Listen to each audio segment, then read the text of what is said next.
ചെന്നൈ അന്താരാഷ്ട്ര വിമാനത്താവളത്തിൽ വിമാനത്തിന്റെ എമർജൻസി വാതിൽ തുറന്ന് യാത്രക്കാരൻ റൺവേയിലേക്ക് ചാടിയത് സുരക്ഷാ ഉദ്യോഗസ്ഥരെയും അധികൃതരെയും മുൾമുനയിലാക്കി. ഷാർജയിൽ നിന്നുള്ള എയർ അറേബ്യ വിമാനത്തിലാണ് സിനിമാ സ്റ്റൈൽ രംഗങ്ങളെ വെല്ലുന്ന നാടകീയ സംഭവങ്ങൾ അരങ്ങേറിയത്. ഞായറാഴ്ച പുലർച്ചെ നടന്ന സംഭവത്തിൽ പുതുക്കോട്ട സ്വദേശിയായ 34-കാരനെ വിമാനത്താവള സുരക്ഷാ സേന സാഹസികമായി പിടികൂടുകയായിരുന്നു. ഷാർജയിൽ നിന്നും 231 യാത്രക്കാരുമായി ചെന്നൈയിൽ ലാൻഡ് ചെയ്തതായിരുന്നു വിമാനം. റൺവേയിൽ നിന്നും പാർക്കിംഗ് ബേയിലേക്ക് വിമാനം പതുക്കെ നീങ്ങുന്നതിനിടയിലാണ് എല്ലാവരെയും ഞെട്ടിച്ചുകൊണ്ട് അപ്രതീക്ഷിത നീക്കമുണ്ടായത്. യാത്രക്കാരിൽ ഒരാളായ യുവാവ് സീറ്റിൽ നിന്നും എഴുന്നേറ്റ് പെട്ടെന്ന് എമർജൻസി എക്സിറ്റ് വാതിൽ ബലമായി തുറക്കുകയായിരുന്നു. വിമാനത്തിന്റെ വേഗത കുറവാണെന്ന് കണ്ടതോടെ ഇയാൾ റൺവേയിലേക്ക് എടുത്തുചാടി ഓടുകയായിരുന്നു.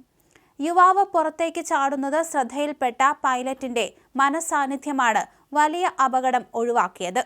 ഉടൻ തന്നെ വിമാനം നിർത്തിയ പൈലറ്റ് എയർ ട്രാഫിക് കൺട്രോളിനും സുരക്ഷാ ഉദ്യോഗസ്ഥർക്കും അപായ സൂചന നൽകി. അതീവ സുരക്ഷാ മേഖലയായ റൺവേയിലൂടെ ഒരാൾ ഓടുന്നത് കണ്ടതോടെ CISF ഉദ്യോഗസ്ഥരും ജാഗരൂകരായി. പൈലറ്റ് നൽകിയ കൃത്യമായ വിവരമാണ് സുരക്ഷാ സേനയെ വേഗത്തിൽ സംഭവസ്ഥലത്തെത്തിച്ചത്. മിനിറ്റുകൾക്കുള്ളിൽ ബോംബ് സ്ക്വാഡ് ഉൾപ്പെടെയുള്ള CISF ഉദ്യോഗസ്ഥർ റൺവേയിലേക്ക് കുതിച്ചെത്തി. വിമാനത്താവളത്തിന്റെ വിവിധ ഭാഗങ്ങളിലേക്ക് സുരക്ഷാ വലയം തീർത്ത ഉദ്യോഗസ്ഥർ യുവാവിനെ പിന്തുടർന്ന് കീഴ്പ്പെടുത്തുകയായിരുന്നു. വിമാനത്താവളത്തിലെ സുരക്ഷാ മുൻകരുതലുകളെ വെല്ലുവിളിച്ചു നടന്ന ഈ സംഭവം യാത്രക്കാരിലും ജീവനക്കാരിലും ഒരുപോലെ പരിഭ്രാന്തി പടർത്തി.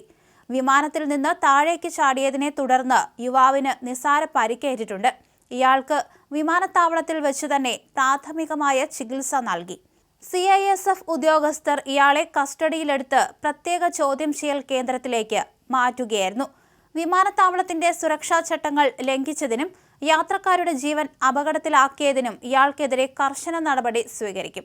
യുവാവ് എന്തിനാണ് വിമാനത്തിൽ നിന്ന് ചാടിയതെന്ന കാര്യത്തിൽ ഇതുവരെ വ്യക്തത വന്നിട്ടില്ല.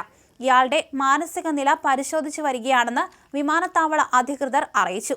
വിദേശത്തു നിന്നും എത്തിയ ഇയാൾ മറ്റെന്തെങ്കിലും ഭയത്താലാണോ അതോ മാനസികമായ അസ്വാസ്ഥ്യം മൂലമാണോ ഇങ്ങനെ ചെയ്തതെന്ന കാര്യത്തിൽ വിശദമായ അന്വേഷണം നടക്കുകയാണ്. പോലീസ് സംഘവും CISFും ഇയാളുടെ പശ്ചാത്തലം പരിശോധിക്കുന്നുണ്ട്. സംഭവത്തെ തുടർന്ന് വിമാനത്തിൽ പൈലറ്റും ജീവനക്കാരും ഔദ്യോഗിക പരാതി നൽകിയിട്ടുണ്ട്. ചെന്നൈ വിമാനത്താവളത്തിൽ ഇത്തരമൊരു സംഭവം അപൂർവമാണെന്നും സുരക്ഷാ ക്രമീകരണങ്ങൾ കൂടുതൽ ശക്തമാക്കുമെന്നും അധികൃതർ വ്യക്തമാക്കി. പൈലറ്റ് കൃത്യസമയത്ത് വിമാനം നിർത്തുകയും വിവരമറിയിക്കുകയും ചെയ്തത് സുരക്ഷാ സേനയ്ക്ക് പ്രതിയെ വേഗത്തിൽ പിടികൂടാൻ വലിയ സഹായമാവുകയും ചെയ്തു.